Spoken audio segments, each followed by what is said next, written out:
A plus B equal to 180 degree. So A plus B will be equal to 180 minus. Is this clear, बच्चों? Yes. Now, if I take this angle as x total, means angle ABR as x, right, बच्चों? And angle PAB as y. Means this total angle is y, and this is x. Is this clear? Yes. Now, what will be A plus x? What will be A plus x, students? 180 degree. 180 degree. What will be B plus y? 180 degree.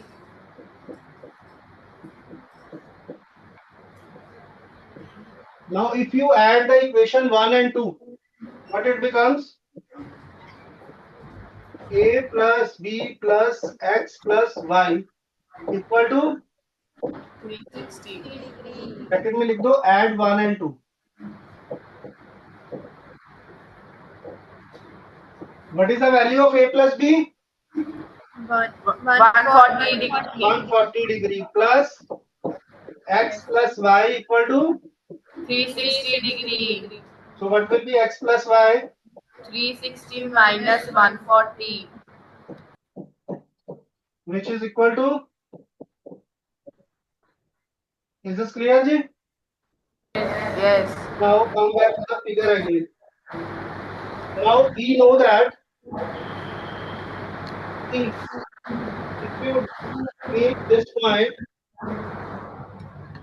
right, bachcho? Yes. Let's say this point is L, right? So now what will be the measure of angle LBO? What will be the measure of angle LBO? देखिए बच्चों, if I draw this figure, these are the two tangents, right? Just look at this figure. These are the equal tangents BR and BL. BR and BL are equal tangents. Yes. Therefore, OB will bisect the angle X.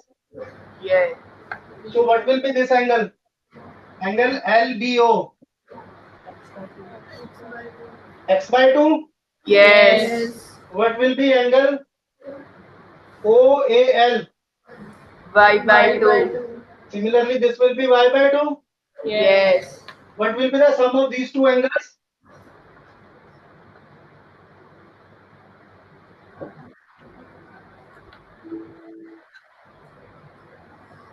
हाँ जी बच्चों, क्या आ जाएगा इनका सम? X by 2 plus Y by 2 will be equal to angle BOA will be equal to 180 degree. बच्चे जो angle हमें find out करना है that is angle BOA. Yes. Now इसको सिंप्लीफाई कर लेते हैं बच्चे. This is x plus y divided by 2 plus BOA equal to 180 degree.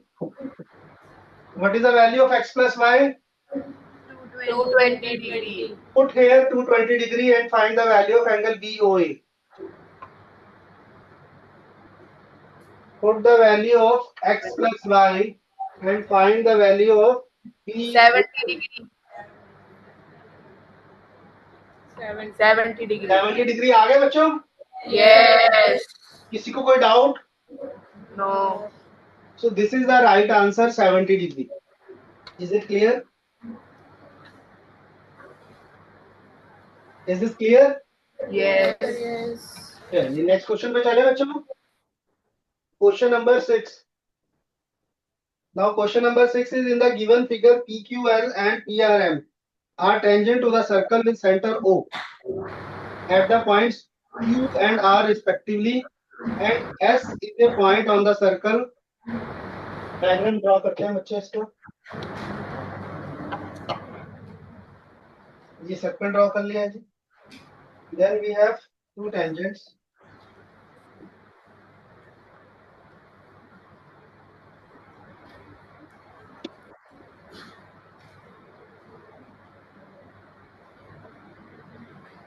One tangent is this,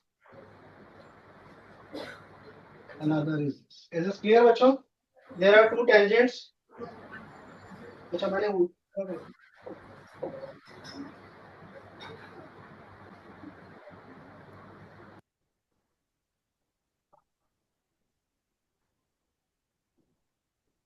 right? So if you draw this figure, now what is given in this figure?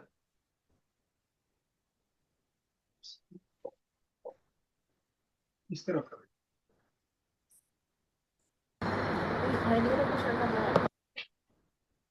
right? Now इसको extend कर दो आगे.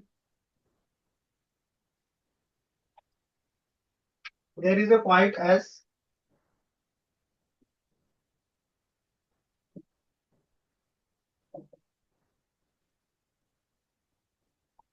Is this figure clear, बच्चों? Now this is given. This angle is 50 degree. This angle is 60 degree. Yes. But you have to find out angle QSR. Is you have to find out this angle, बच्चों. How to find out this angle? Just meet. Now what are the points? S, L, Q.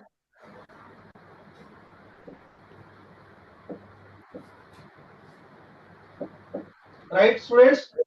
Now this angle is 50 degree. What will be this angle? Right, tell me, बच्चों. What will be the angle SQO? बेटा देखिए ये tangent है, ये centre है, ये radius है. What will be this total angle? 90. 90. If this part is 50, so angle SQO will be 40 degree. 40 degree. Is this clear? Yes. Similarly, this total is 90. So what will be this angle? That is angle SRO, 30 degree. 30 degree. What will be the measure of angle OSR? OSR. बच्चों, OS and OR are equal. OS and OR are radii. Yes. So both are equal. Yes. So what will be the measure of angle OSR? 55. हाँ जी बेटा देखिए जरा बेटा ये isosceles triangle बन गया. This side equal to this side. If this angle is 30 degree, what will be this angle? 30 degree. 30 degree. So therefore, if this is 30, this will also be 30. Yes. Similarly, this is 40, this will be. 40. So what will be the answer of angle QSR? 70 degree. कितने students को नहीं clear हुआ? Please raise your hand. Yes, how many students have not understood this? देखिए बच्चों, सबसे पहले तो what property you have to apply here? The tangent drawn meets the radii at the point of contact and makes angle of 90 degree. So this angle is 90. This is also 90. If this part is 50, the remaining part will be 40. Yes. Similarly, this part is 60, the remaining part will be 30. Is this clear? Yes. OS and OR are radii. Therefore, it forms an isosceles triangle. If this angle is 30, this will also be 30. If this is 40, the angle QSO will also be 40. So we were supposed to find out angle QSR, which will be 40 plus 30. 70 degree. Understood? Yes. Can you note down yourself? Yes. ठीक है जी. Shall we move to the next question? Yes. Next question पे चलते हैं students. Question number 7. In the given figure, BOA is a diameter.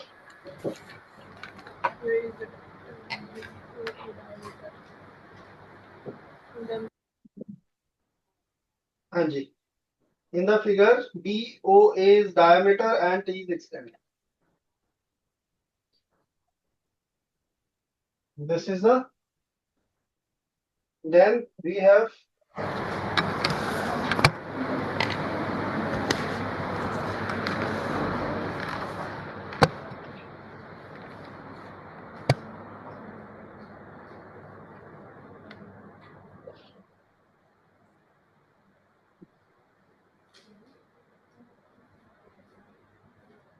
Right, students? So this is the figure.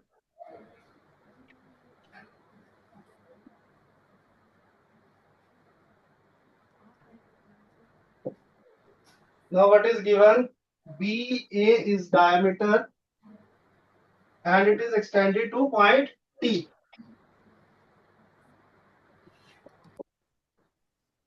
Right, students? So in the given figure, BOA is a diameter of a circle and the tangent at the point P meets BA extended at T. Then we have to find angle TPA. TPA. This angle we have to find out. Right? So now students, this angle is given 30 degree.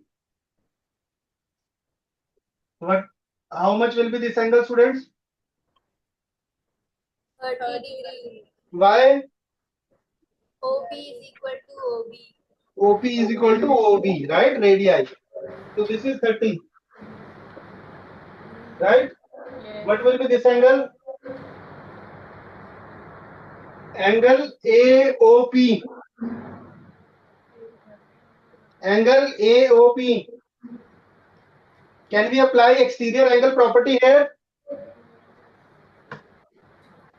Can we apply exterior angle property, bachcho? Yes. So then what will be the measure of angle AOP? Yes. So students, what you can do, either you can apply the exterior angle property, this will be 60 degree. Yes or no? Yes. Or what you can do, you can use the two steps also. Angle sum property in triangle OPB, then this will be 120 degree. So this is linear pair 60 degree. But go for the exterior angle property, that is the easier one. Is this clear? Yes. Now if this is 60 degree, what will be the measure of this angle? 60 degree. Students, OA equal to OP. 60 degree. Yes. So therefore it will be OPA will be an equilateral triangle. This angle and this angle will be equal. Yes or no? Yes. OPA. OP is equal to OA. Therefore, angle OPA will be equal to OAP. Yes or no? Yes. So if this is 60, how much will be the measure of? Let's say this is angle 1, this is 2. 1 and 2 will be? 1 and 2 will be equal. Yes, students, 1 plus 2 plus 60 is equal to 180 degree. Yes. What is 1 plus 2? 120 degree. Yes. 1 equal to 2, therefore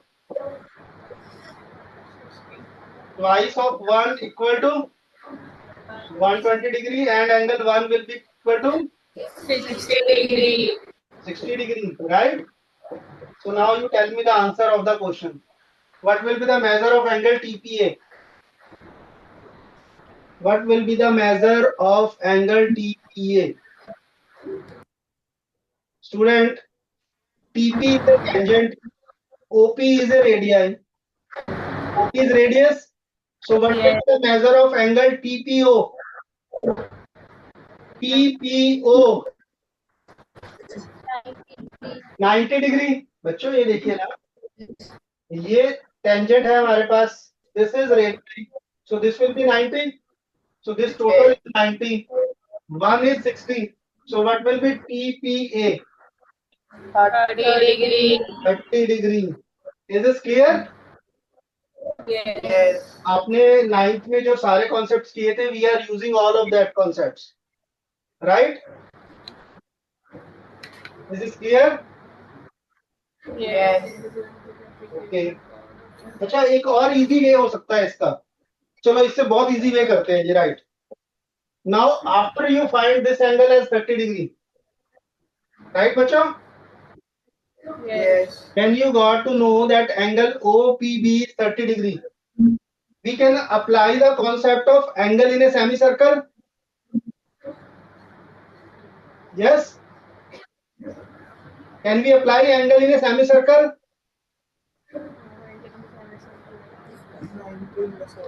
Angle APB will be equal to. Remember this concept or not? Yes. So if this is 30, what will be APO? 60 degree. 60 degree. So you need not to find the exterior angle or the any other property. You will straight away come to know this angle is 60 degree. Is this clear? Yes. So that can be the other way and the shorter way, right? Understood, bacho? Yes. So what will be the answer of this question? 30 degree. This angle which we have to find out will be 30 degree. We move to the next question. Question number 8. In the given figure, PQ is the chord. PQ is the chord.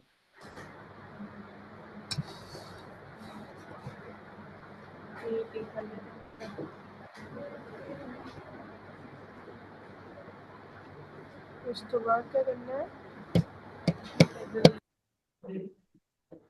There is a tangent.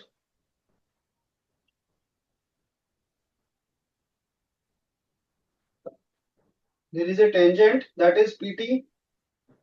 This is your radii.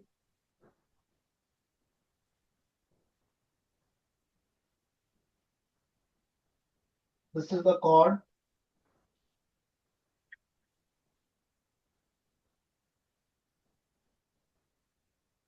Right.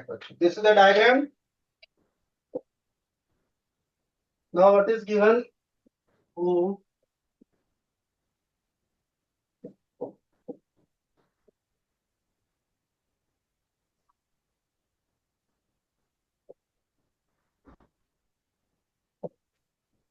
Right, students.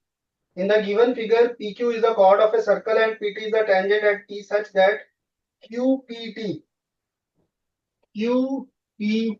is 60 degree. This angle is 60 degree. Right? Then PRQ is this angle we have to find out. Can we do this? Can we do this, students? What will be the first step in this question? What will be the first step, students? 30 degree. Which angle? OPQ. OPQ. Very good, students. Since OP is the radii and PT is a tangent, this total angle will be OPT will be 90 degree. If angle QPT is 60 degree, so therefore this angle will be 30 degree. this is 30. What will be this angle? 30 degree. 30 degree. By angle sum property, this angle 120. 120 degree, right? Yes. Is this clear, students, or shall I do in everything in detail? कितने students को clear हो रहा है? This is a basic calculations because when you know this is radius, OP is radius, OQ is radius. So these two angles will be equal. If this is 30, this will also be 30. By making the angle sum property in triangle PQO, you will get angle POQ as 120 degree. Now tell me what will be the angle PQR? What will be the measure of angle PQR? Right student, बताइए जरा. Here you have to apply the property angle at the center is double of the angle at any point on the circumference. 9th class में we have done this property. Angle subtended by a chord at any point on the circle is half of the angle at the center. So you have to apply that property. 60 degree. 60 degree. How many of you say 60 degree? How many of you says it is 60 degree? Please raise your hand. 60 degree वाले. चलो, I'll do one thing. Let's say I draw this. How much will be this angle? How much will be this angle? 60. It will be half of this 60 degree. So this angle and this angle will be, both these angle will be supplementary. Yes. PQR, PRQS is a cyclic quadrilateral. Right, बच्चों? Yes. So how much will be this angle? 120. Understood or not? Yes. Any doubt? No. So option is the right option. Clear? Yes. Next question, very very important, students. Many times this question has come in the boards. In the adjoining figure, if AD, comma AE and BC are tangent to the circle at DE and F, then the perimeter of triangle ABC is. Will you try this? Will you try this? Very very important question, students.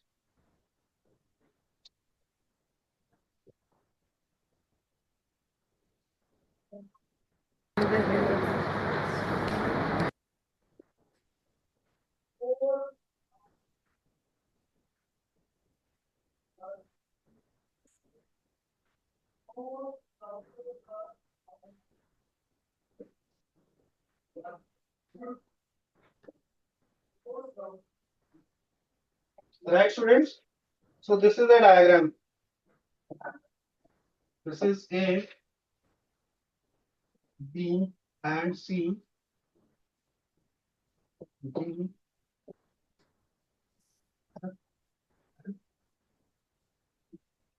right? So we have to check which of the option is correct. How to do this? First thing is AD equal to A. Yes. Why? Because tangents from external point are equal. Very good. Second thing is CF is equal to CD. CF equal to CD. Yes.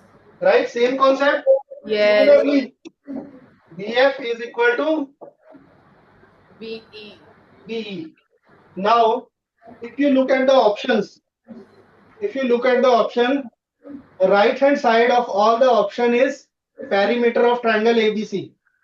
Right? Yes. Is this clear? So what we have to find? Perimeter of triangle ABC. What it will be? AB plus BC plus CA. CA. So perimeter is equal to this. Now we can write AB. This BC we can write as the sum of FB and CF. Student, in place of BC we can write FB plus CF. Yes. Any doubt? No. Now AC CA plus CD. अच्छा, यहाँ देखिए बेटा, CF के place पे हम CD लिख सकते हैं यहाँ पे. Yes. Can we write? Using 2 we can write in place of CF CD. In place of FB we can write B. Yes. So perimeter is equal to AB. In place of FB we can write B. In place of CF we can write CD. CD and CA as it is. Is this clear, students? Yes. Now AB plus CD is equal to AB plus CD is equal to AB plus CD. sorry AB plus B. Sorry.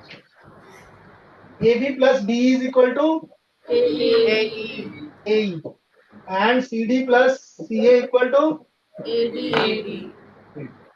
what is AE? Using one, AE can be written as AD. so AD plus AD will be. 2AD. Have you understood this? This question is very important और board में कई बार आया बच्चे ये question. Please note down this question.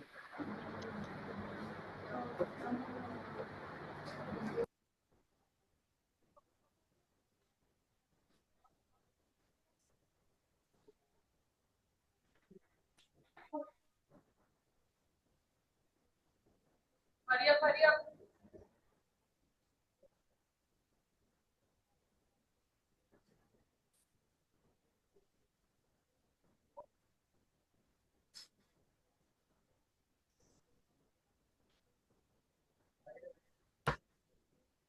Are you students done?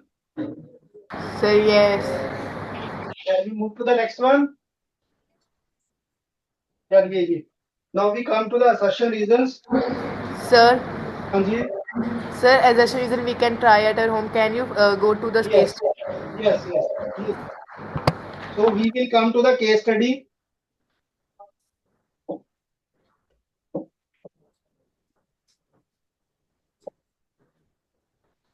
Case study 1. Read the following text and answer the questions that follows on the basis of the same. ABCD is a playground. Inside the playground, a circular track is present such that it touches AB at P, BC at Q, CD at R, and D at S. Let me draw the diagram.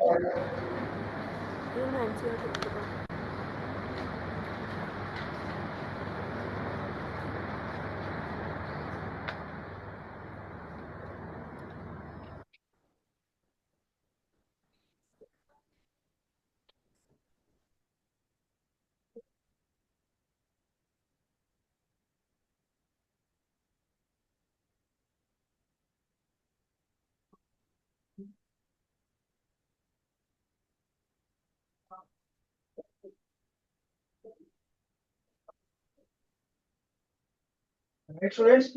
So this is the diagram. Now,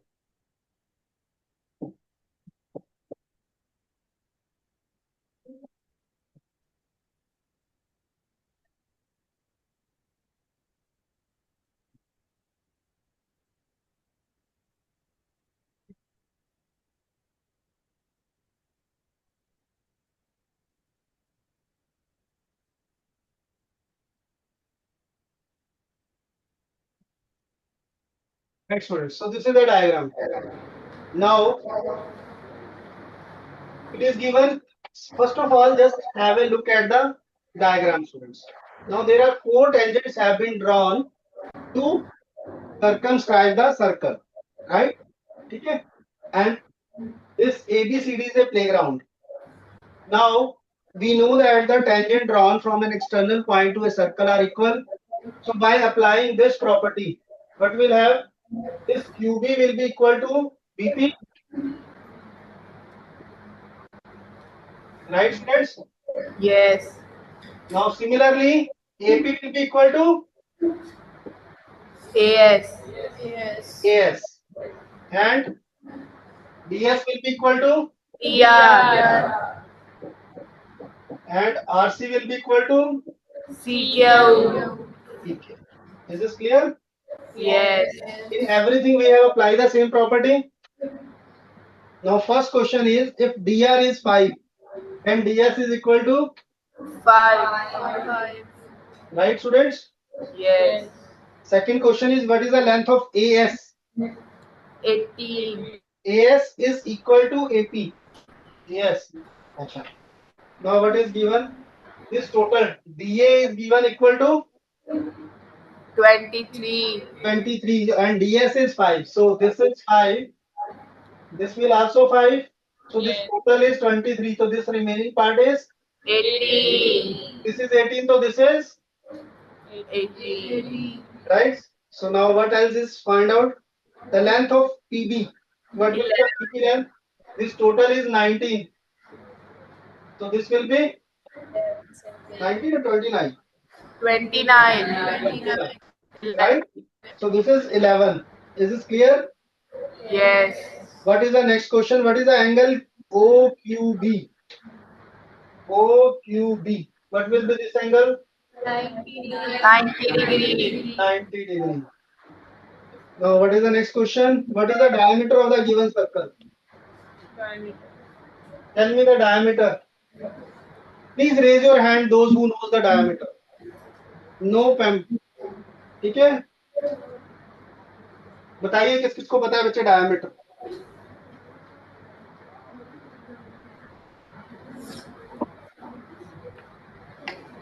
yes, मैं पूछ लेता हूँ बेटा बुला के. हाँ जी, section A. My extreme right. 1 2 3 4. पीछे से बेटा फोर्थ बेंच पे 2 girl students are there. 2 girl students please both of you, जो पीछे देख रही है लड़की प्लीज कम. हाँ जी, आप दोनों लोग आ जाइए. Yes ma'am, your extreme right पे जो. हाँ जी, yes yes yes, both of you please कम.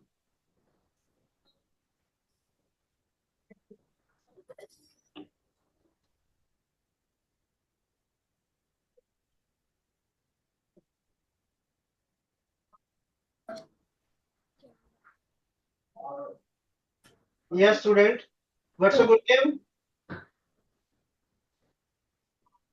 हाँ जी बेटा, what is your good name? Sir, Arshdeep Kaur. Ashdeep Kaur. Have you understood the concept? Sir, yes. Anything, कोई चीज आपको जो ना समझ आई हो बेटा इसमें? अब उसको छोड़ दो सारा कुछ. Leave it, just look at the screen. Just answer my question. Have you understood everything? Sir, yes. What was my question? Sir, what is the diameter of the circle? हाँ जी, how to find out the diameter? Sir, if we will find the radius of the half of the circle, then diameter will be double of the radius. So how to find out the radius?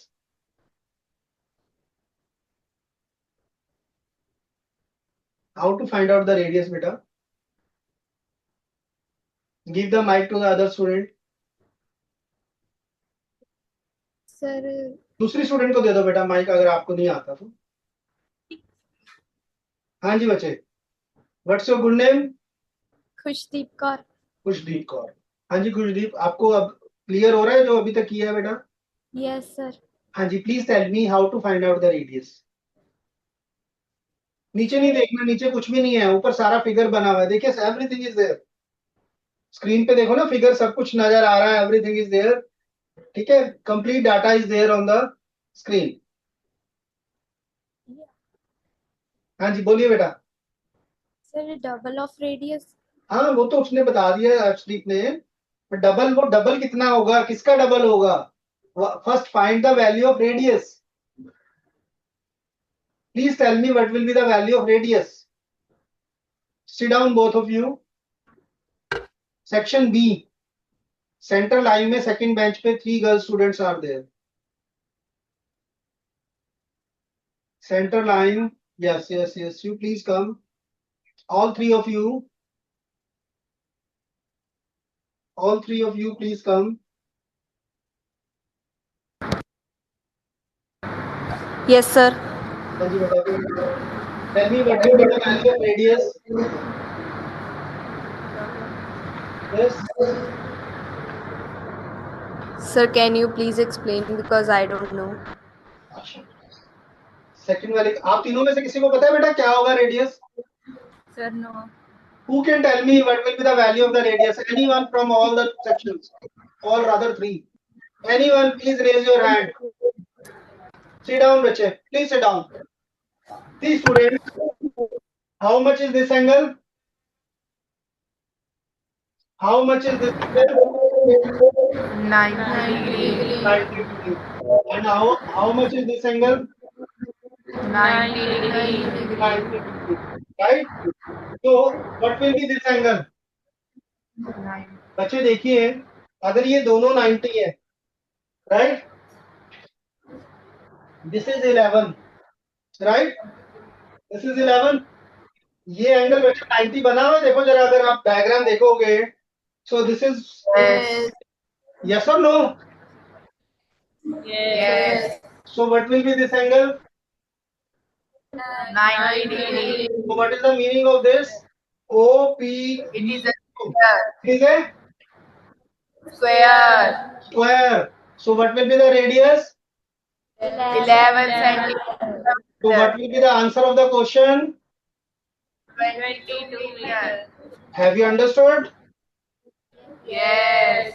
तो बच्चे question को भी एक बार ध्यान से देखो ना, वहां पे बना हुआ है 90 डिग्री, यस और no? Yes. Now we come to the next question, the subjective question 1. This is your NCERT question students. Yes. ये तो सबको आता होगा, I think everybody knows this question, how to do this. Yes.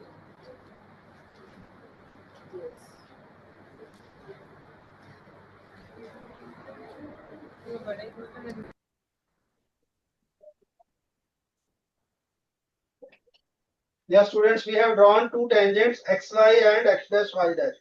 Another tangent, that is AB, is there, right? So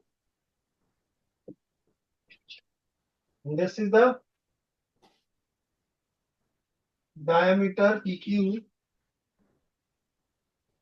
This is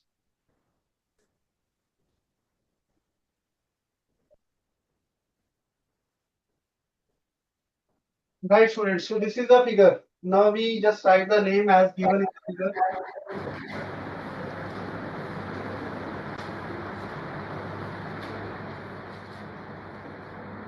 Right, x dash, y dash. This is O, this is P, this is Q, and now you have to find the measure. You have to prove that angle AOB. This angle is 90 degree. We have to prove this. How to prove this, students? Just have a look. Just meet OC, OC. right? Is it clear? Yes. Now, if you take the triangle AOP and AOC, C. both these are congruent triangles. Yes. So therefore, this angle and this angle will be equal. Yes. So let's say both are x. Yes. See how we'll do it in triangle. What is the name of the triangle?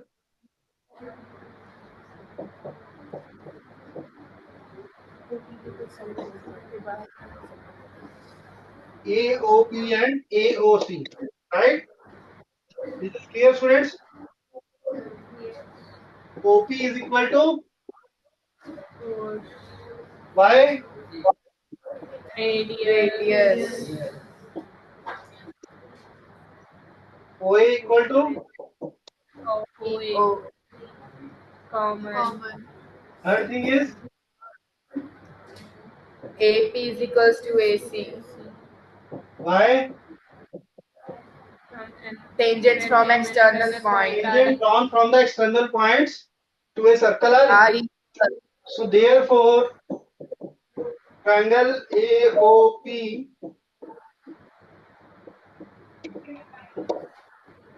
triple S axiom, right? Therefore, angle AOP will be equal to angle. Any doubt till now? No. Now, if these two angles are equal, what we can conclude? Similarly, angle COB will be equal to QOB. Is this clear, students? Yes. Now, let's say I take this as y, this as also y.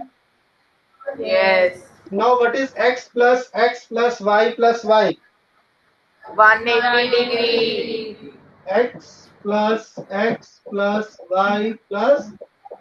180 degree. Yes. 2 of x plus y, Equals to 180. 180 degree. What will be x plus y? 90 degree. 90 degree. And x plus y is equal to angle AOB, right? So angle AOB is equal to x plus y. Therefore, angle AOB will be 90 degree, right? Any doubt, बच्चों? Sir, no. चलिए note करना है ये. हाँ जी बच्चों, करना है ये नोट.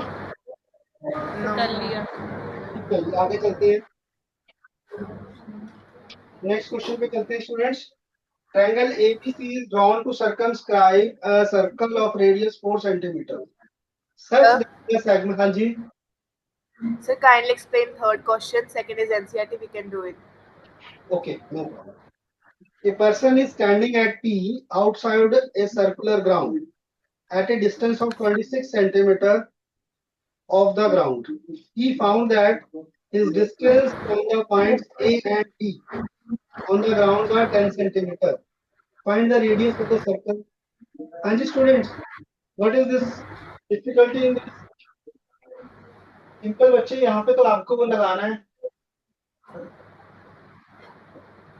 राइट? पाइथागोरस लगानी है बच्चे, और कुछ नहीं करना है यहाँ पे.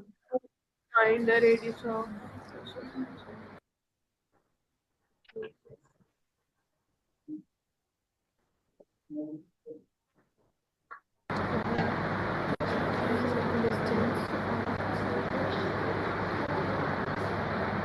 ये डायग्राम में होता है.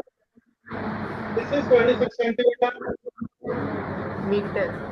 26 meter, and this distance is 10. This angle is 90 degree. So you can find out by the Yes. Pythagoras. Tell me Yes. what is the value. Check करके बताइए जरा कितनी वैल्यू आ रही है.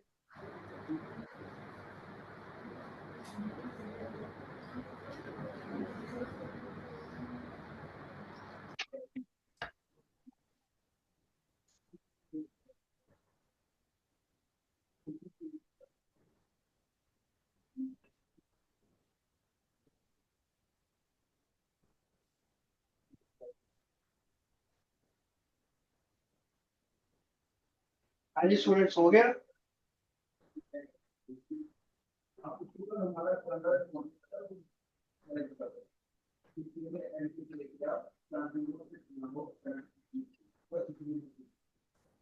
Twenty-four. 24 आ गया सबका. Yes. Okay ji. Now next question. Fourth question is also from your NCERT. I think you can do it. So shall I make you do fifth question? Yes. Yes.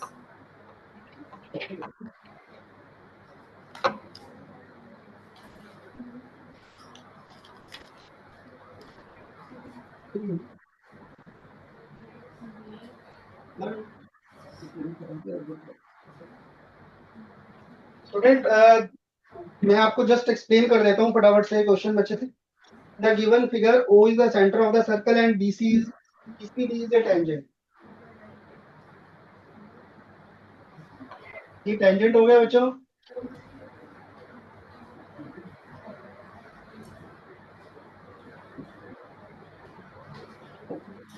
Right. Now what we have to prove.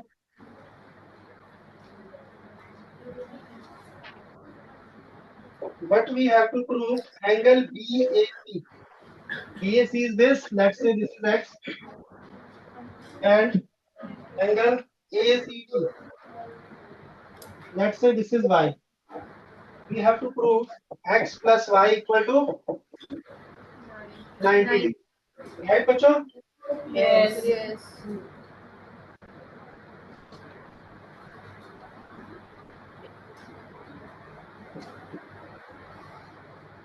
Right.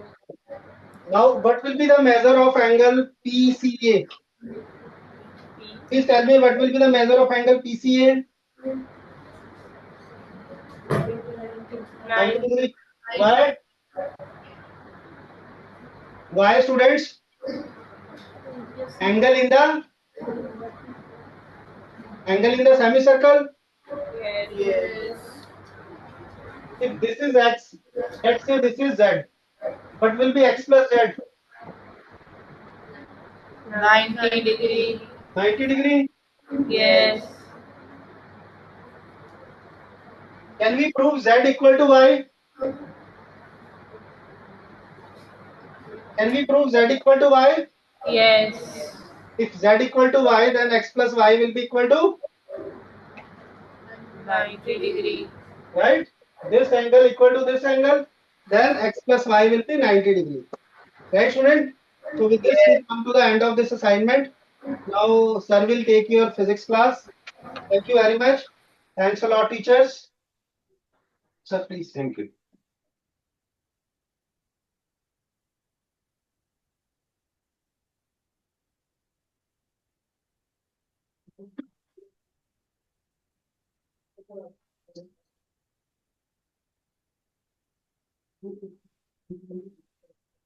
Good morning, dear students. Good morning, sir. कल बेटे अध्याय अच्छे लग रहे हैं, कितने अच्छे लग रहे हैं। आज हम असाइनमेंट करेंगे रिफ्रैक्शन पे, रिफ्रैक्टिव इंडेक्स एंड रिफ्रैक्शन पे असाइनमेंट करेंगे। असाइनमेंट आपके सामने है, लेकिन आपको पता है असाइनमेंट में कॉन्सेप्चुअल क्वेश्चन और न्यूमेरिकल हुआ करते हैं और बिना फार्मूलों के ये होते नहीं हैं। हो सकता है जब मैंने आपका इसका बेस बनाया था चैप्टर का तो कोई बच्चा एब्सेंट हो, इसलिए उन बच्चों का ख्याल रखते हुए या जिन्होंने वो थ्योरी याद नहीं करी, रिवाइज नहीं करी, सबसे पहले हम फार्मूला चार्ट बनाएंगे फटाफट से। फार्मूला चार्ट बना के फिर हम न्यूमेरिकल करें और फाइनल एग्जाम में जाने से पहले आपने वो फार्मूला चार्ट जरूर पढ़ना है। सभी बच्चे नए पेज पर बनाएंगे। शाबाश, लिखोगे? शाबाश, आप लिखोगे formula chart.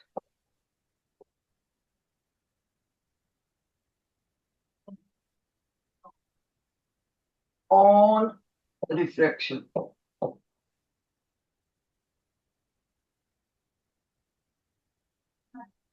Formula chart on refraction level आपकी क्लास का रखा, उससे ऊपर नहीं जा। तो देखें ये क्या चीज है।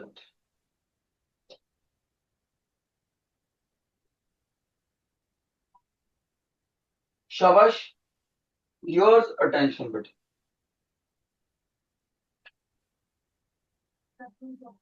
First point, refractive index of denser medium with respect to rarer। denser with respect to rarer, इसको ऐसे भी लिखते हैं, refractive index स्मॉल n से भी लिखते हैं, of denser medium with respect to rarer। इसका मीनिंग ये होता है कि लाइट रेयर से डेंसर में आ रही है। इसका मीनिंग लाइट रेयर से डेंसर में आ रही है। बच्चा बोलेगा सर जैसे पानी में से कांच में आ रही है, तो आंसर इज यस। ये वाला refractive index always greater than 1 होता है। लिख लो शाबाश, ऑलवेज ग्रेटर देन 1। और कौन सा फॉर्मूला देखेंगे? अगर रिफ्रैक्टिव इंडेक्स रेयरर का देखना हो with respect to denser, rarer with respect to denser, जैसे कि लाइट कांच से पानी में जा रही हो, तो वो लेस देन 1 होता है ऑलवेज। Got it? और एक बात, अगर लाइट मीडियम नंबर 1 से मीडियम नंबर 2 की तरफ जा रही है लाइट, मीडियम नंबर 1 से मीडियम नंबर 2 की तरफ, तब ये बोला जाएगा reflective index of two with respect to 1, ऐसे बोला जाएगा। और इसको लिखने का तरीका ये भी होता है, reflective index of two with respect to 1, ऐसे पीछे भी लिख देते हैं। याद रहे 1 से 2 में जा रही है लाइट, तब 1 से 2 में, गॉट इट। और सुनो, अगर इसी मीडियम में मैं इसको निकालना चाहूं कि रिफ्रैक्टिव इंडेक्स निकलेगा कैसे, how will I calculate in this diagram, तो वो ऐसे निकलेगा, refractive index of 2 with respect to 1 is equal to light velocity in medium 1 divided by light velocity in medium 2, light velocity in medium 1 divided by, जिसमें बाद में गई light वो denominator बनेगा, जिसमें लाइट पहले आ रही थी जहां से, वो वेलोसिटी ऊपर जाएगी। गलत ना हो जाए बेटे, उल्टा सुल्टा ना करना। और कौन सा हम पढ़ेंगे, एक ये भी देखो, अगर कभी लाइट वैक्यूम से मीडियम में आए, वैक्यूम से मीडियम में, वैक्यूम का मतलब होता है totally empty space, free space भी बोलते हैं इसको, फ्री स्पेस, यहां पर हवा भी नहीं होती, हवा भी नहीं होती। अगर लाइट हमारा वैक्यूम से मीडियम में आता है, वैक्यूम से मीडियम में, देखो टीचर ने डाउनवर्ड एरो लगाया, वैक्यूम से मीडियम में आता है, तब इस सिंबल को रिफ्रैक्टिव इंडेक्स नहीं बोलते, तब इसको बोलते हैं एब्सोल्यूट रिफ्रैक्टिव इंडेक्स। शाबाश। Of medium with respect to vacuum, medium कोई भी हो सकता है, पानी, कांच, गैस, ग्लिसरीन, पेट्रोल, व्हाटएवर। तो ये जो होता है इसका नाम रिफ्रैक्टिव इंडेक्स नहीं होता, इसके आगे वर्ड लग जाएगा एब्सोल्यूट रिफ्रैक्टिव इंडेक्स। और बेटे याद रखना, ये किसी भी मीडियम का always greater than 1, always greater than 1।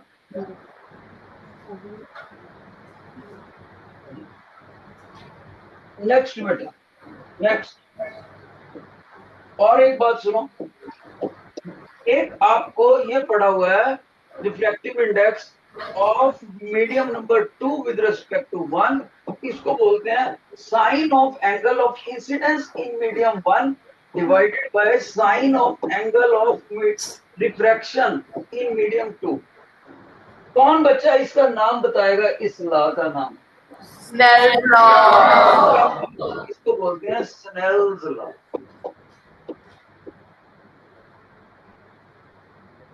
एक बात और सुनो, जो refractive index of denser medium with respect to rarer होता है, वो 1 upon refractive index of rarer with respect to denser होता है। अगर ये दोनों मीडियम सेम हो, यहां भी और यहां भी, इधर भी पानी और कांच है, इधर कांच और पानी है, तो ये दोनों एक दूसरे के रेसिप्रोकल होते हैं। इसको बोलते हैं, लिख लो इसका नाम, principle of reciprocity, principle of reciprocity. देखो ये 8th 10th ए में सेंट्रल लाइन पे बच्चे बैठे हैं, वो टीचर लिख ही नहीं रहे फर्स्ट में, ऐसे लगता है जैसे उन्होंने बोर्ड का एग्जाम 2026 में देना, नहीं 27 में देना है सर बेटे, इसी हिसाब से तो ये हो जाएगा। अगर 2026 में 10th को बढ़िया मार्क्स में पास करना चाहते हो तो नोट्स बनाए, बाकी आपकी मर्जी। अगली बात, और बात सुनो शाबाश, अगर refractive index of 2 with respect to 1 पढ़ना हो, 1, और आपके पास 2 का भी एब्सोल्यूट रिफ्रैक्टिव इंडेक्स हो, 1 का भी पढ़ा हो एब्सोल्यूट, और इन दोनों में कोई भी वैक्यूम ना हो, none of these is vacuum, none is vacuum, ना 1 मीडियम वैक्यूम हो, ना 2 मीडियम वैक्यूम हो, लेकिन इन 1 और 2 जो भी ये मीडियम है, इनका एब्सोल्यूट रिफ्रैक्टिव इंडेक्स आपको बताओ।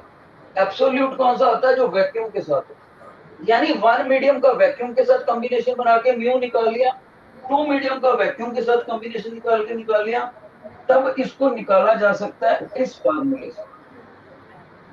म्यू, देखो नीचे वाले का ऊपर लिखना, mu of 2 with respect to vacuum और mu of 1 with respect to vacuum.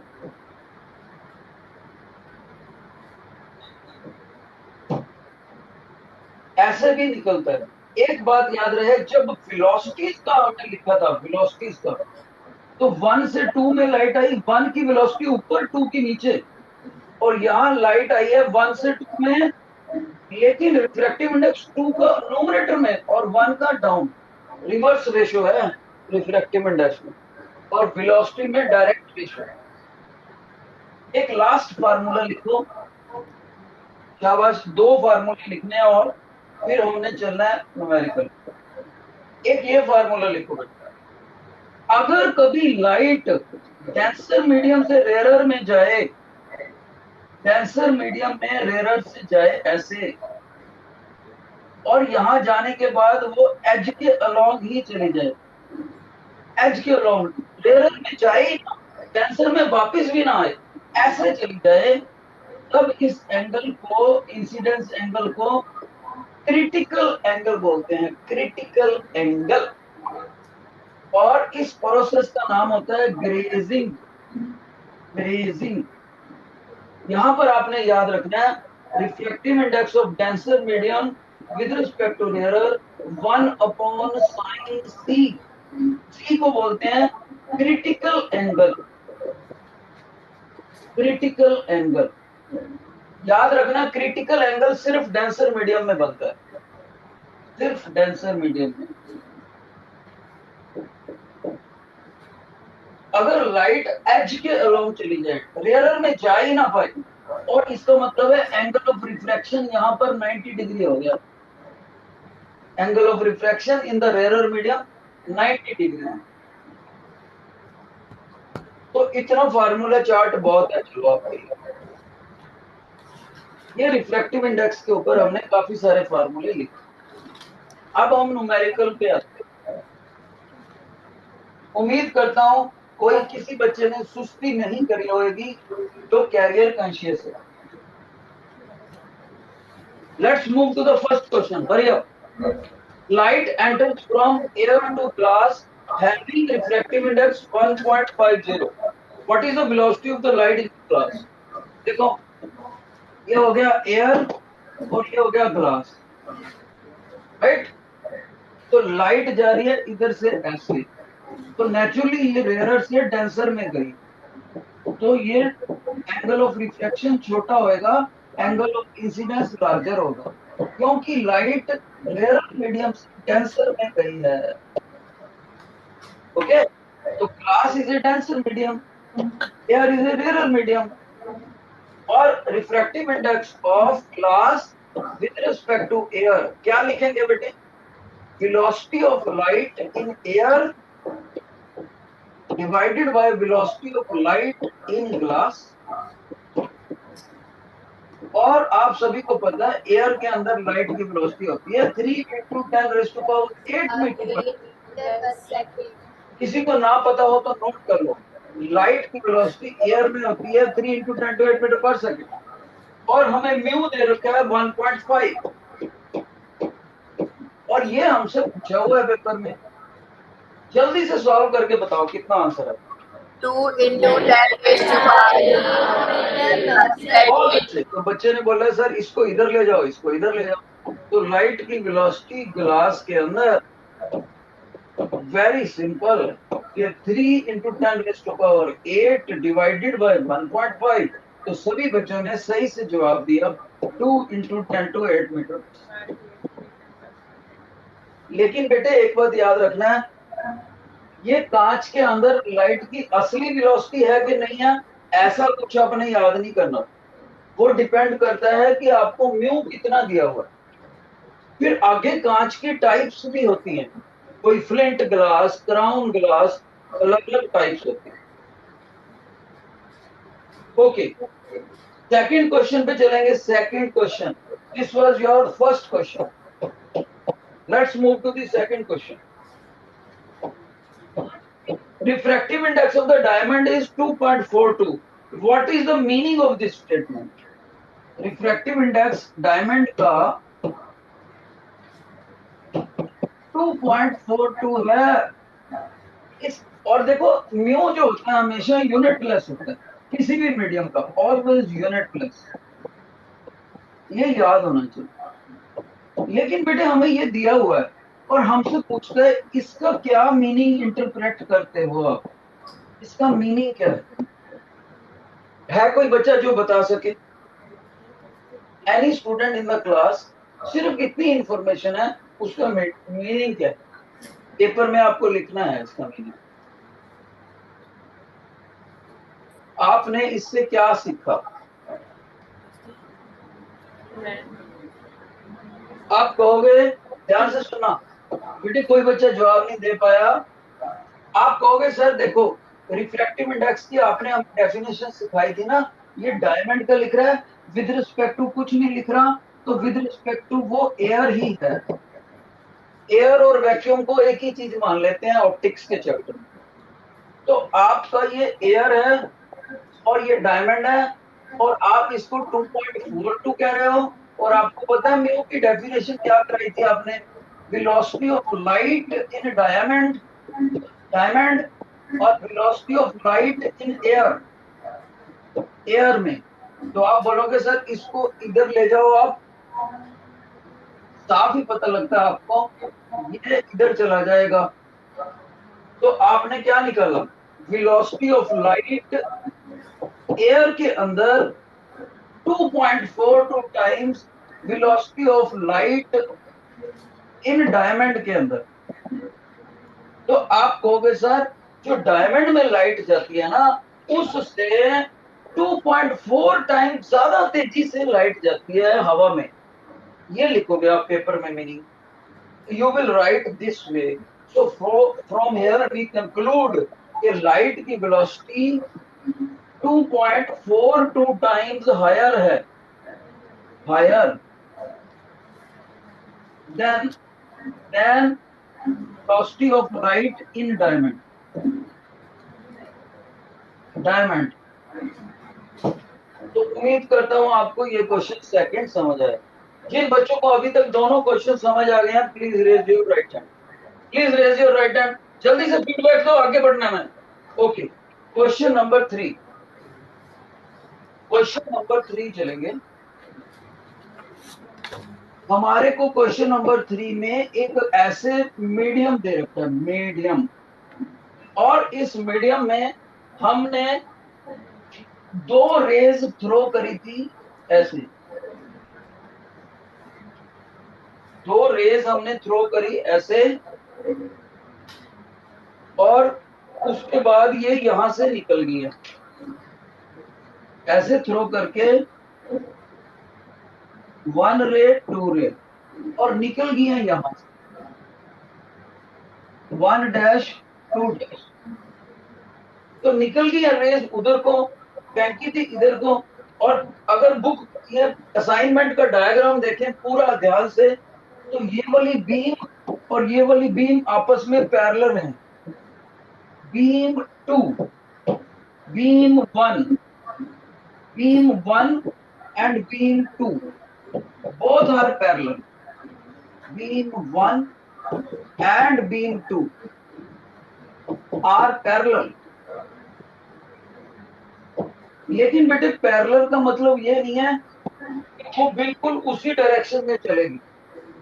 ऐसे तो गई नहीं लाइट, ऐसे तो गई नहीं, देखो वो तो यहां से जा उतरी रही है, लेकिन साइड वाइज शिफ्ट हो गई है, साइड वाइज शिफ्ट हो गई है।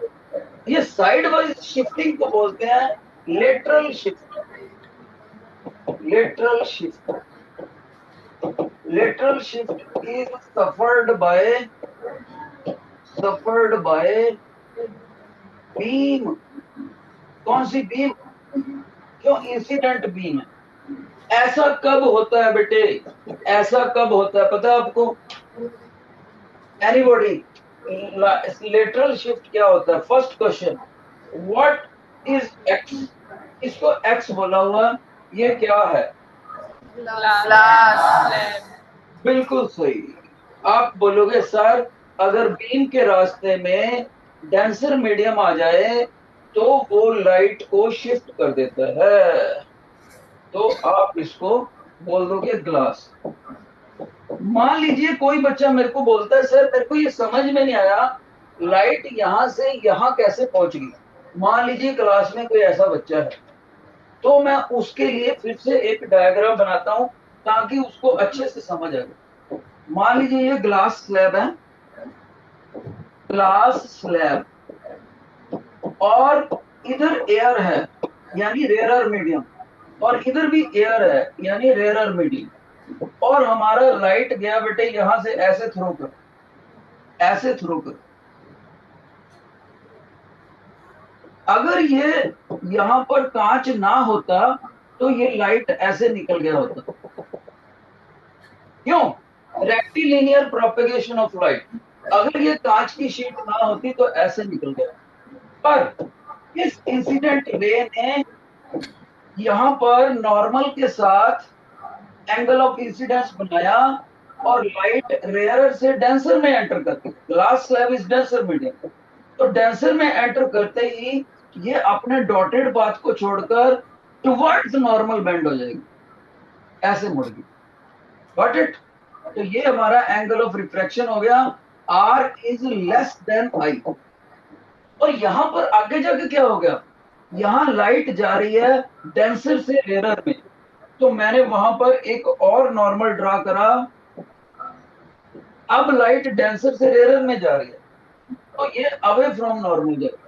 अगर मैं यहां पर एंगल आई डैश बना दूं, आई डैश, तो ये अवे फ्रॉम नॉर्मल जाएगी। तो अवे फ्रॉम नॉर्मल जाएगी तो मैंने इसको ये बना दिया।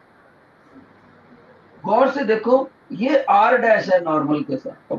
इस केस में आई डैश छोटा है आर डैश से, उधर बड़ा था, देखो रिवर्स है। यहां पर I is greater then are और यहां पर आई डैश लेस है क्योंकि डेंसर से रेयरर में। अब ये देखो जो डॉटेड पाथ है और ये जो येलो है ये दोनों पैरेलल हैं, पैरेलल।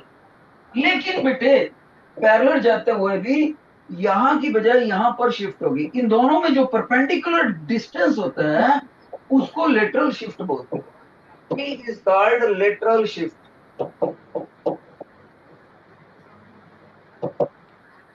साइड वाइज शिफ्टिंग होगा। और जो फाइनली रे निकली है इसको इमर्जेंट रे का नाम दिया जाता है, इमर्जेंट रे। और लेटरल शिफ्ट का कारण क्या हो गया, फिर इसका रीजन पूछ ले पेपर में तो वेरी सिंपल, एक बार रिफ्रैक्शन पी पॉइंट पर हुई, एक बार रिफ्रैक्शन पी डैश पॉइंट पर हुई, डबल रिफ्रैक्शन हो गया, double refraction on the edges of glass slab.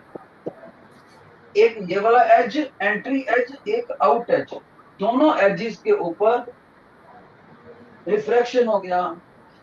जिन बच्चों को reason of the lateral shift समझ आ गया please raise your right, please raise your right hand.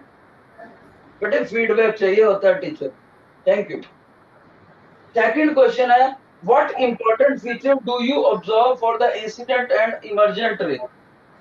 Important incident ray ये है, इमर्जेंट रे क्या है, ये दोनों की दोनों टीचर ने पहले ही बता दिया, बोथ रेज आर पैरेलल।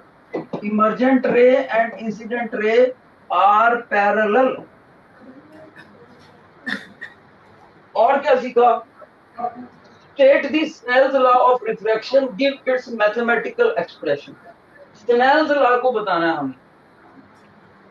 शाबाश, उम्मीद करता हूं आपको ये समझ आया।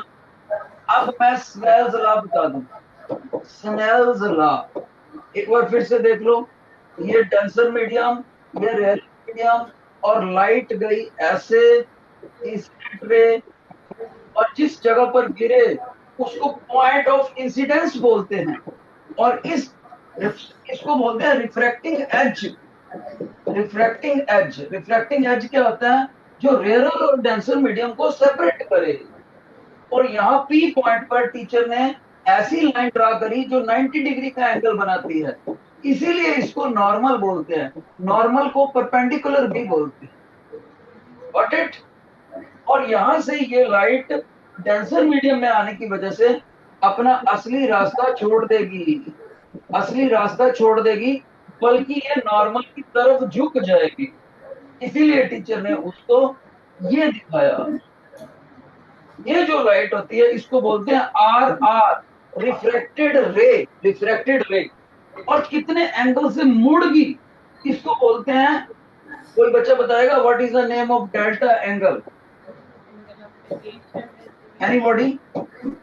इस एंगल को क्या बोलेंगे? Angle of deviation. लिख लो, एंगल ऑफ डेविएशन। और इस रिफ्लेक्टेड रे ने नॉर्मल के साथ जो एंगल बनाया है, नॉर्मल के साथ ये वाला, इसको एंगल ऑफ रिफ्लेक्शन बोलेंगे। और ये इंसिडेंट रे ने नॉर्मल के साथ जो एंगल बनाया, एंगल ऑफ इंसिडेंस बोलेंगे। कोई क्लास में इतना जबरदस्त बच्चा है जो मेरे को ये बता सके कि सर जो आपने ये अलग ही कलर से मेंशन करा है एंगल, ये वाला एंगल, इस एंगल को क्या बोलते हैं? एनीबॉडी? Angle of glance. इसको बोलते हैं angle of glance. Snell scientist कहता था कि अगर आपने ये फिगर बनाया है तो आपका refractive index of denser medium with respect to rare is equal to sine of angle of incidence in the rarer medium to the angle of refraction in denser medium। ये स्नेल्स लॉ हमें बताता है। This is your Snell's law.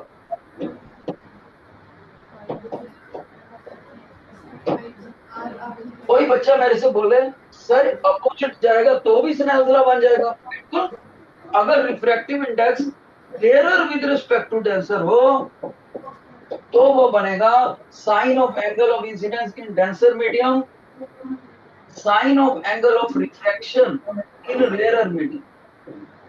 ये चीज change हो जाएगी।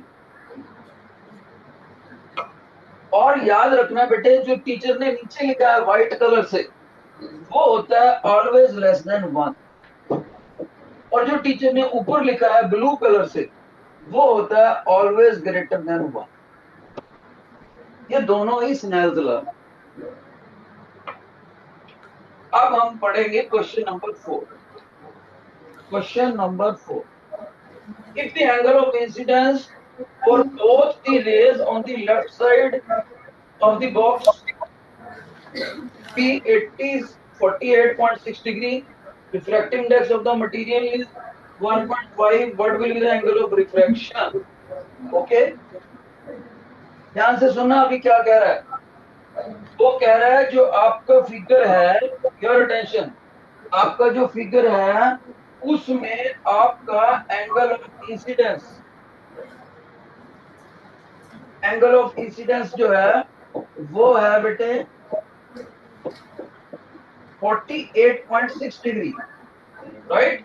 और इस मीडियम का रिफ्रैक्टिव इंडेक्स है 1.5। आपको एंगल ऑफ रिफ्रैक्शन बताना है। कोई बच्चा बताएगा एंगल ऑफ रिफ्रैक्शन कैसे निकल सकता है? Which formula I should use?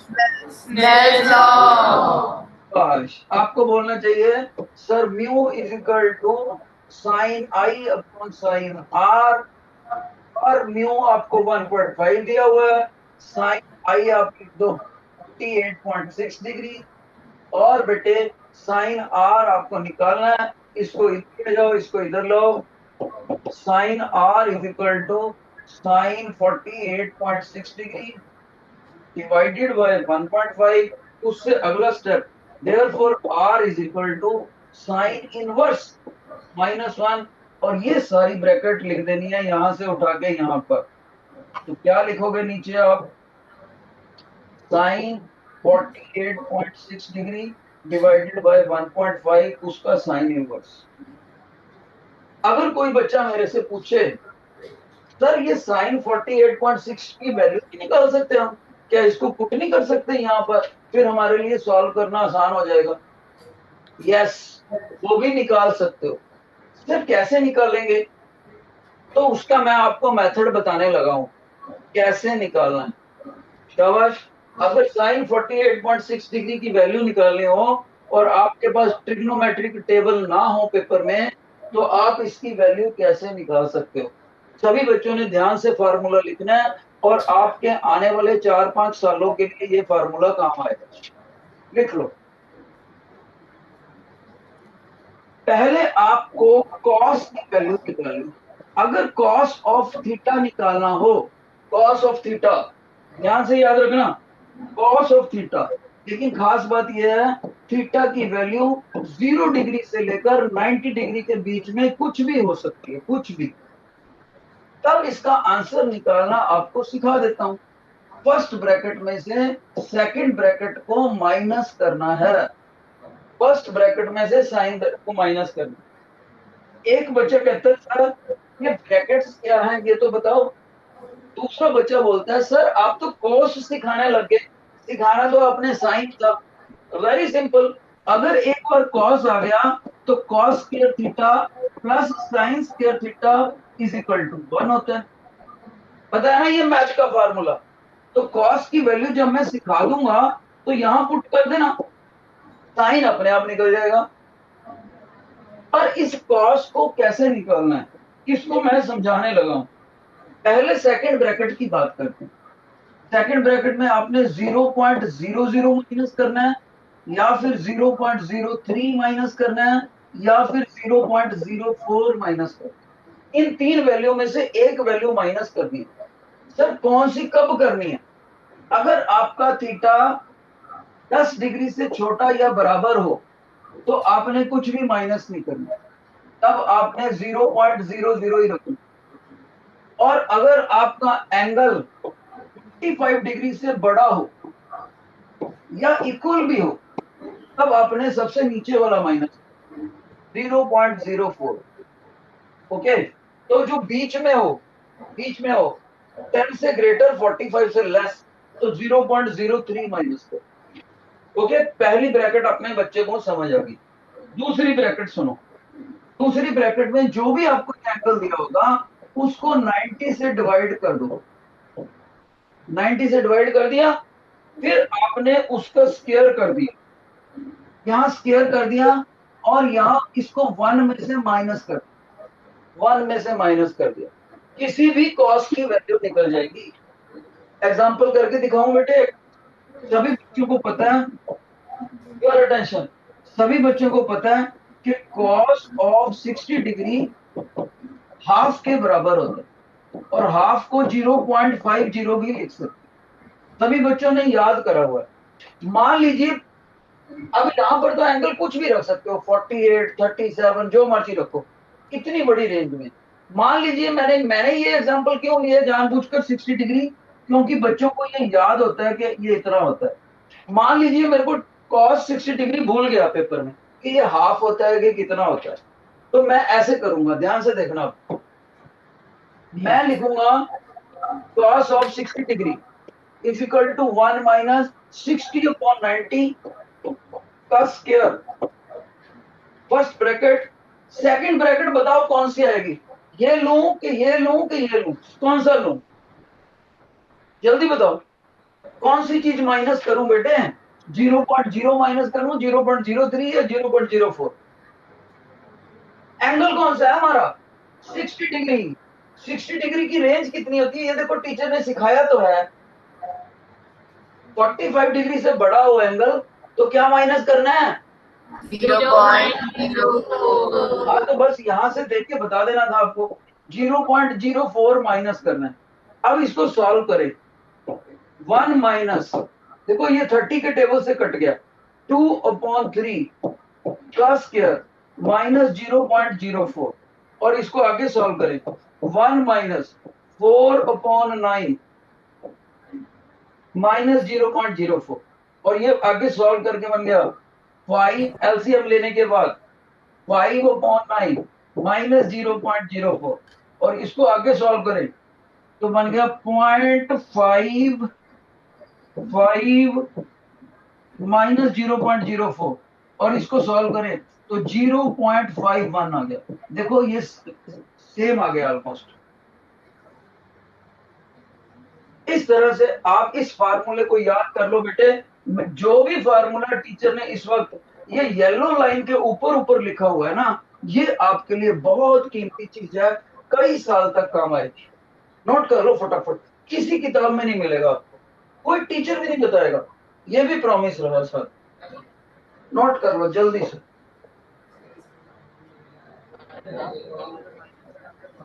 जल्दी से नोट कर लो ये फर्क।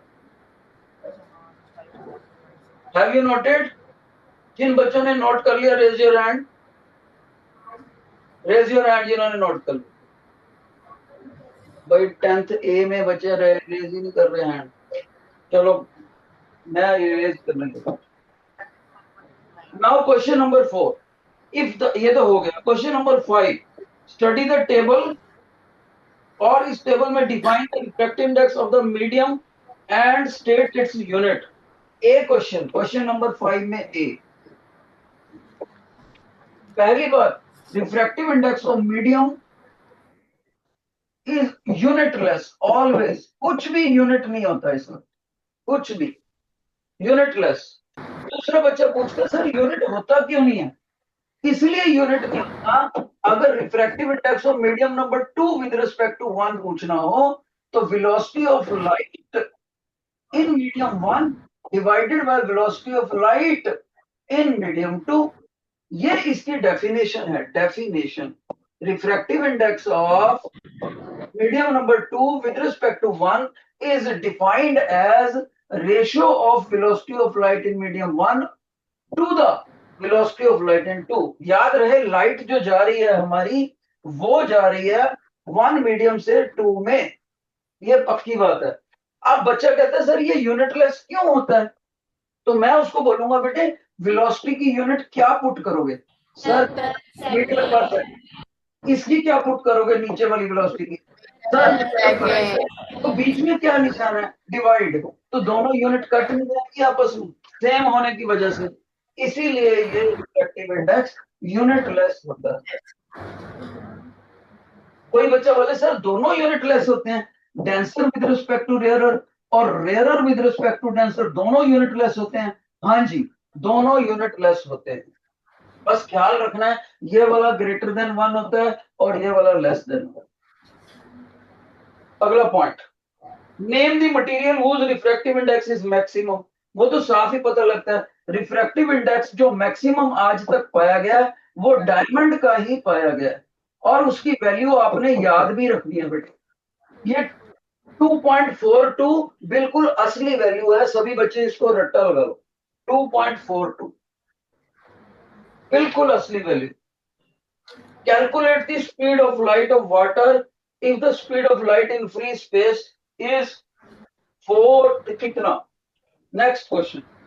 तो रिफ्रैक्टिव इंडेक्स पानी का सभी बच्चों ने याद रखना है। पानी का 1.33 ये वाला वैल्यू होता है पानी का, और कांच का कौन सा होता है? इसको सॉल्व करें तो ये 1.5, इसको सॉल्व करें तो 1.333। अब हमें बोलता है कि पानी के अंदर लाइट की वेलोसिटी बताओ, तो हम बोलेंगे ये लो वेलोसिटी ऑफ लाइट। पहले तो तुम हमें ये बताओ एयर में कितनी है, फिर वेलोसिटी ऑफ लाइट पानी में नीचे लिखो। ओके, तो उसने एयर में हमें बता दी 3 × 10⁸। पानी में लाइट की वेलोसिटी हमने निकालनी है, तो ये देखो इससे सॉल्व कर दो। तो बेटे इसको ऊपर ले जाओ, 4 ये वाला इधर जाके 4 के साथ मिक्स हो जाएगा। Cross positioning, velocity of light in water, और 3 वाला इधर चला जाएगा, 3 वाला इधर 9 × 10⁸। अगले स्टेप में 4 से डिवाइड कर दो, तो velocity of light in water कितना आएगा बेटा? 9/4 × 10⁸। अब आप इसको सॉल्व कर लो, कितना आएगा बेटे? 2.25 into 10 raised to power 8. 2.25 10⁸। इतना लिखोगे तो बिल्कुल 3 में से आपको 3 में से 2 मार्क्स मिलेंगे, 2, जब तक के आप साथ में मीटर पर सेकंड, अब 3 मार्क्स मिलेंगे। ओके, यूनिट को मेंशन करना बहुत जरूरी है। अब हम चलेंगे क्वेश्चन नंबर 6 पे। क्वेश्चन नंबर 6 पे आ जाओ बेटा।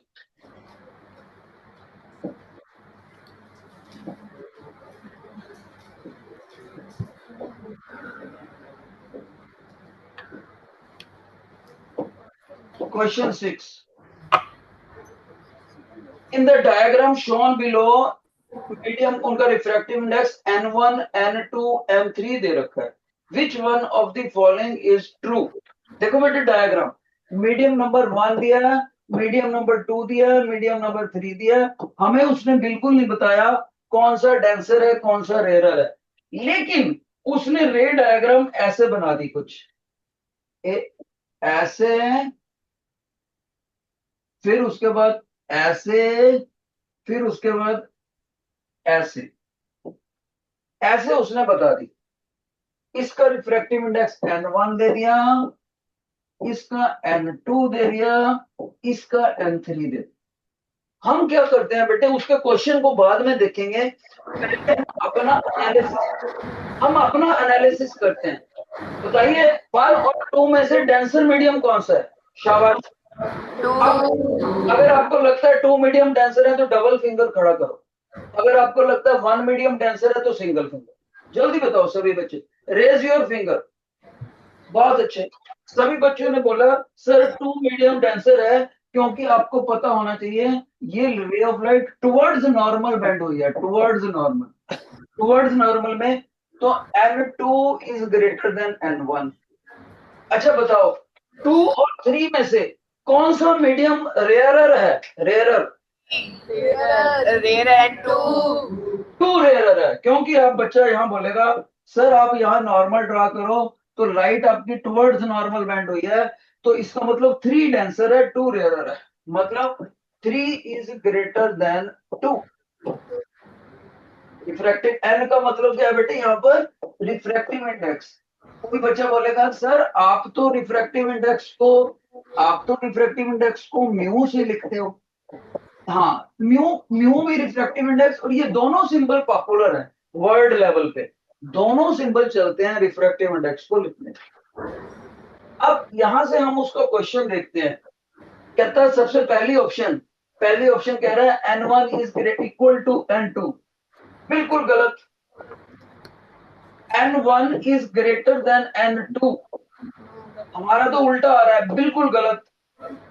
N2 is greater then N3, N2 के हमारा तो रिवर्स आ रहा है, गलत। N3 is greater then N1, सही है, बिल्कुल सही।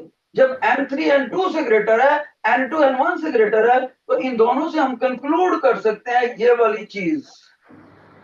इसका मतलब N3 N1 से ग्रेटर ही नहीं बल्कि काफी ग्रेटर है, बल्कि काफी ग्रेटर। इन बच्चों को ये समझ आ गया question number 6? Please raise your right hand, please raise your right hand. Thank you. Let's move to question number 7। Question number 7,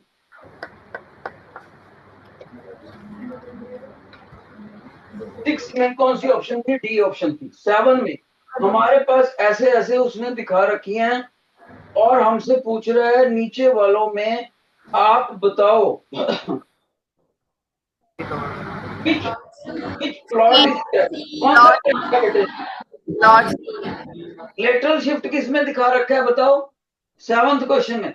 अगर आप सुनो आपको कैसे आंसर देना है। If you think your option is A तो single finger, if you think your option is D तो 4 fingers, if you think for your option is C तो 3 फिंगर्स। शाबाश, रेज योर हैंड।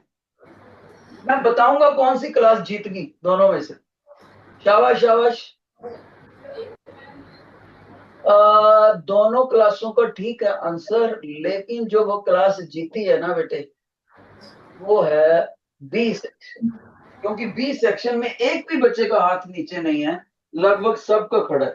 तो आपने देखा सर इसमें सी ऑप्शन करेक्ट है, क्योंकि सी ऑप्शन के अंदर ही आप क्लियर कट देखो कि लाइट का लेटरल शिफ्ट दिखा रखा, ऐसे जा रही थी टुवर्ड्स बेंड होगी, ऐसे जा रही थी रेयरर में एंटर चलेगी दोबारा, और दोबारा से रेयरर में जाएगी तो अवे फ्रॉम नॉर्मल। तो ऐसा सी ऑप्शन फिगर है। लेटरल शिफ्ट की मदद से हमने इसको डायग्राम को स्टडी कर लिया। डबल रिफ्रैक्शन हुई, पी पॉइंट पर एक रिफ्रैक्शन, पी डैश पॉइंट पर एक refraction. Question number 8, speed of the light in water is equal to इतनी, रीजन रिफ्रैक्टिव।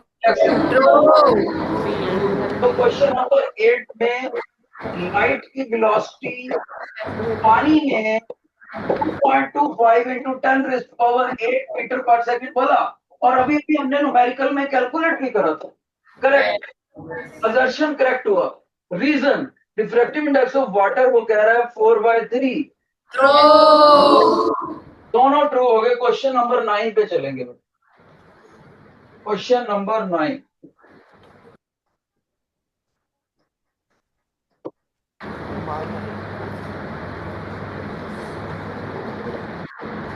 शाबाश। 9th question, if the ray IM is incident on the surface AB, identify the emergent ray। बेटे I छूट गया उससे। सभी बच्चे यहां पर I ड्रा करो। I यहां पर है और M यहां पर है। I का अल्फाबेट प्रिंट होने से रह गया है। सभी बच्चे डायग्राम में ठीक कर लो। I symbol is missing. Okay, अब मेरे को बताओ कौन सी रे सही है, P वाली या Q वाली या R वाली? तो किसी बच्चे ने बोला सर P वाली तो बिल्कुल गलत है। मैंने बोला बेटे क्यों? बच्चा बोलता है सर आपको याद है कि जो आपका डॉटेड ओरिजिनल पाथ था ना, उससे हमारी इमर्जेंट रे पैरेलल आती थी। पैरेलल, ये दोनों का गैप सेम रहना चाहिए हर जगह पर। तो पैरेलल P तो पैरेलल नहीं है, R की रे भी पैरेलल नहीं है। लेकिन अब Q को देखो, जो Q रे है वो हमारी ओरिजिनल डॉटेड रे के पैरेलल है, इसलिए इमर्जेंट रे Q है। तो जिन बच्चों ने इसका सही आंसर सोचा था बेटे 9th का, मेरे को बताओ प्लीज रेज योर हैंड। मैं देखना चाहता हूं कितने बच्चों ने सही सोचा था। बहुत अच्छे, बहुत अच्छे। सारी की सारी शाबाश आपको जाती है और आपके टीचर्स को जाती है। बहुत अच्छे, बहुत अच्छे। क्वेश्चन नंबर 10 में जाएंगे। Question number 10, if the same angle of incidence 45 degree, the angle of refraction with a transparent medium P and Q is 30 degree, which medium is optically denser out of P and Q? देखो बेटे, ऐसे कह रहा है, इसमें incident ray ने 45 degree से angle incident आया, I is equal to 45 degree, लेकिन एंगल ऑफ रिफ्रैक्शन पहले वाले केस में बोल रहा है 20 डिग्री। 40 डिग्री, ये रेयर डेंसर मीडियम है, ये रेयर, और ये P मीडियम है। जिसमें ये दोनों एंगल ज्यादा फर्क हो ना, दोनों एंगलों में ज्यादा फर्क हो, उतना ही ये ज्यादा डेंसर होता जाता है। तो आपका आंसर सही है, क्योंकि दूसरे मीडियम में उसने एंगल ऑफ इंसिडेंस तो 45 ही रखा है, 45 डिग्री रखा है, लेकिन एंगल ऑफ रिफ्रैक्शन उसका यहाँ पर ये वाला 30 डिग्री है, 30 डिग्री। तो 30 डिग्री लार्जर है बेटे। Q मीडियम P मीडियम के मुकाबले ये रेयर मीडियम हो गया, और P मीडियम इसके मुकाबले डेंसर मीडियम। ओके, तो आपका आंसर सही है। Question number 11 last. Question number 11 last.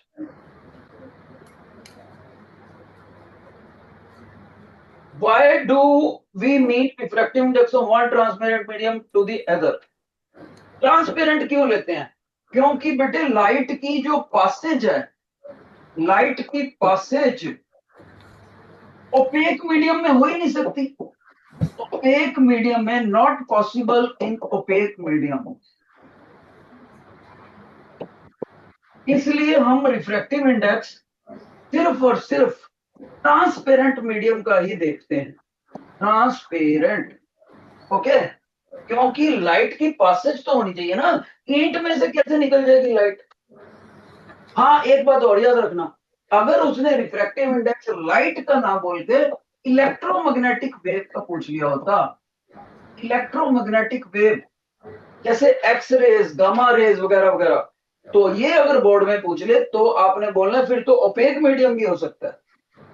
X raise, gamma rays वगैरह नॉन ट्रांसपेरेंट मीडियम में से भी निकल जाती हैं, लेकिन जो लाइट है, जो इंसान की आंखों को दिखती है, विबग्योर रीजन, उसके लिए आपको हमेशा याद रखना है कि वो ट्रांसपेरेंट मीडियम में ही होती है। और विबग्योर में याद रखना है 7 कलर हैं, और इस तरफ को जाते हुए फ्रीक्वेंसी इंक्रीज करती है, देखो न्यू का सिंबल, और ये लैम्डा सोच लो, इसमें मेमोरी टूल, रेड कलर की तरफ जाते हुए लैम्डा इंक्रीज करता है। और इस विजिबल रेंज का जो वेवलेंथ है उसकी रेंज पेपर में पूछ लेता है, आपको याद रखनी है 3800 एंगस्ट्रॉम से लेकर 7600 एंगस्ट्रॉम तक। नोट कर लो। How is related to absolute refractive index? Very simple, teacher ने पहले बोल दिया था एब्सोल्यूट वर्ड तब लगता है जब लाइट वैक्यूम से मीडियम में जाए। वैक्यूम से मीडियम में, क्या बेटे, एयर से मीडियम में चले जाए तब भी आप ले सकते हो। ओके बेटे, तो आपका इस तरह से हमारा ये क्वेश्चन असाइनमेंट खत्म होती है। लास्ट का 11th पार्ट का लास्ट पोर्शन मैं आप लोगों के लिए छोड़ता हूं, एक क्वेश्चन का एक पार्ट आपके लिए छोड़ता हूं, तो इतना तो आपको करना चाहिए। थोड़ा सा मैंने तेज पढ़ाया आज, लेकिन फिर भी जिनको समझ आ गया, please wave your hand, please wave your hand. Thank you बेटे, thank you. All credit goes to you and your teachers. Thank you. Bye, sir. Bye, sir.